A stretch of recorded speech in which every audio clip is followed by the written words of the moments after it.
जयराम, हम संक्षेप बरनवाल आप सबके स्वागत करते हैं अवधि समाचार में। दिल्ली के मुख्यमंत्री अरविंद केजरीवाल शराब नीति केस में पूर्व उप मुख्यमंत्री मनीष सिसोदिया गिरफ्तारी के लेके बुधवार के कहन शराब नीति में कोनो घोटाला नाय भवा बा, सब फर्जिया है।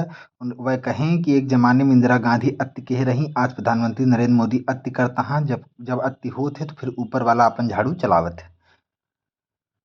उत्तर प्रदेश के मंत्री जेपीएस राठौर उमेश पाल हत्याकांड के आरोपियन के खिलाफ पुलिस प्रशासन के कार्रवाई के मामला पे मीडिया वालन से बातचीत में कहें कि माफियन के ठिकाना पुलिस दबिश देत बा और पाताल लोक में हुई है तो उहुं खोज लियावा जाए।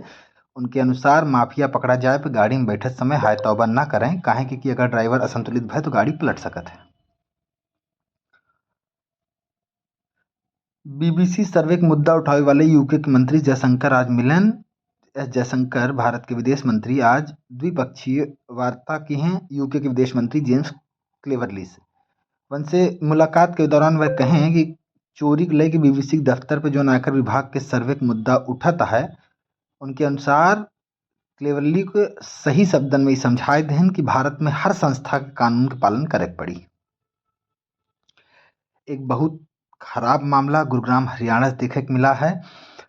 गुरुग्राम में एक आदमी पॉर्न देखे के बाद एक लड़की के 10 साल के लड़की के रेप कई के ओकर गला रेत के हत्या कर दिए। सबसे पहले वह 10 साल के वह लड़की जो उनकी ओकर परिचित रही ओका अगवा केस ओकर रेप केस ओकर घरे वालन से 2 लाख फिरौती मांगे न देहे पे ओका हत्या करके फेंक देस। अमेरिका के शार्ट सेलर हिंडनबर्ग रिसर्च में जनवरी में अदानी समूह के ऊपर जो धोखाधड़ी का आरोप लाग रहा, उसके बाद बुधवार के पहली बार 10 कंपनी के शेयर पहली बार बढ़ा और शेयर बंद होने के साथ आज के बाजार बंद भय। अदानी एंटरप्राइजेज के शेयर सबसे ज़्यादा 15% चढ़ा, जबकि अदानी ट्रांसमिशन और अदानी पावर के 5% और 5% और 4.9% के साथ जो है शेयर आज बढ़ा। बहुत बहुत धन्यवाद। जयराम।